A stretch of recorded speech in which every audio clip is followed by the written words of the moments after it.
There's another village called Genkimura. This is Genki Onsen, and here you have to pay the owners of 2 Bordigera or Mumin Papasan, Japanese owners of these lodges. You pay them 500 yen and you get a key, and then you can come in through there, and then you leave your shoes here.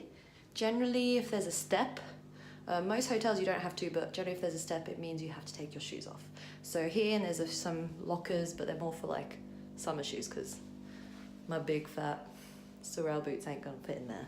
So we walk in, and then, so you can see, it's separated into women's and men's. I think it's backwards because of the camera mirroring.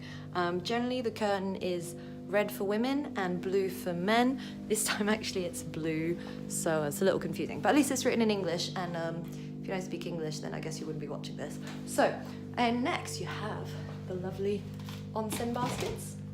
So you get in there and you take off your clothes, and I'm not going to do that because I'm cold and yeah, I don't know if this is really appropriate but to film, but there's no one here because there's no shoes. And then if you need to, you can turn on the heater, you can brush your teeth here, wash your face, I don't know what else you need a sink for, wash your hands, and then here is the onsen. So you walk in here, and then you have showers. So you shower here, and you get one of these seats, and you put it here. This is very unrealistic because I'd normally be naked, but I don't want too much information. And then you get one of these baskets, and then you don't actually really need the basket. I sometimes put my towel in it. People use it to wash their face. Yeah, and you can sometimes go straight into, that's the onsen itself. You put the water and you splash on yourself. You can in places like Nozawa Onsen, where sometimes there's only cold water. But here you have a proper shower, so you just, hot and cold, and then sometimes there'll be like, you'll have to work out which one is the faucet and which one's the shower. So this one's up, the shower, you'll work it out. You're a smart person. And then you wash yourself, and here is the onsen. So you get in there and soak. If it's too hot, just come out, come back in. Do not put your onsen towel, so white towel, in there. Do not put your hair in there. Do not drink in there. It's highly dehydrating. You're gonna sweat a lot in that place. And unless, you ask the owners, it's okay. And another one to note for onsen is tattoos. Obviously here no one's really checking. A lot of guests or Japanese people are very uncomfortable with tattoos. It's a whole different story.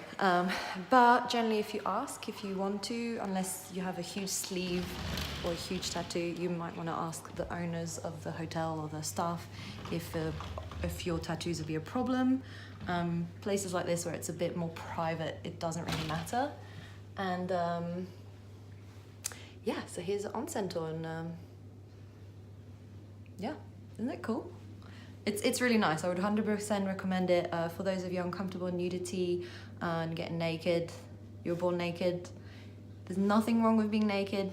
Hopefully it's like quiet if you go between 10 AM and 2 PM. If they're not cleaning the onsens, it's super quiet.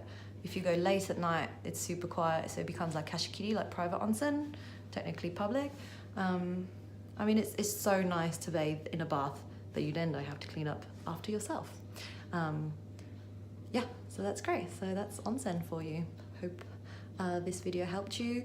I'll be posting every 2 weeks something sort of Miyoko Japanese sort of tips, and yeah, I hope that helps you. And if you are here in Miyoko, Akakura Onsen, I teach yoga there. And if you can join me for a lesson, and check out my website for the schedule, Facebook. I'm on Facebook as Nano Yoga, and also I'm on Instagram as nano.yoga. So follow me there. Thank you, bye.